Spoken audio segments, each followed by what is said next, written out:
Construite au beau milieu de ce nouveau quartier, l'école a moins de 2 ans. Un pôle éducatif avec sur ses murs des plaques de bardage en métal. Le 7 avril, et par chance un dimanche, là-haut une première plaque s'envole pour tomber dans la cour de la maternelle.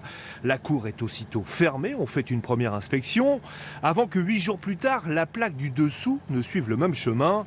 Alors pas d'accident, mais une inquiétude légitime des parents. Pour moi, oui, une très grande plaque métallique comme ça qui tombe d'une hauteur de 2 étages, c'est dangereux. Si quelqu'un est en dessous, que ce soit un enfant ou un adulte, oui, c'est dangereux. On a l'impression que ça a dû être un peu fini dans l'urgence pour ouvrir à la rentrée de septembre 2022. Peut-être que certains éléments ont été faits dans la précipitation.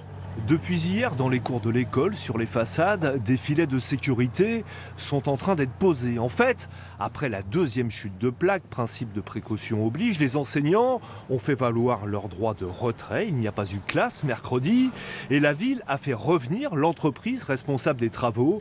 Cette fois, le contrôle a révélé qu'il manquait ici et là des vis de fixation. Il y a quelques plaques qui posent problème et apparemment ce sont des systèmes de vis qui manqueraient, des systèmes anti-soulèvement qui n'auraient pas été posés ou pas posés correctement. Donc c'est pas un problème de conception, c'est vraiment un problème de pose. Donc là évidemment on va remonter la chaîne de responsabilité.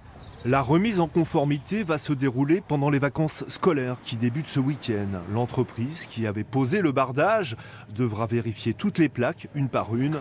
En attendant, les parents se disent provisoirement rassurés par la pose des filets.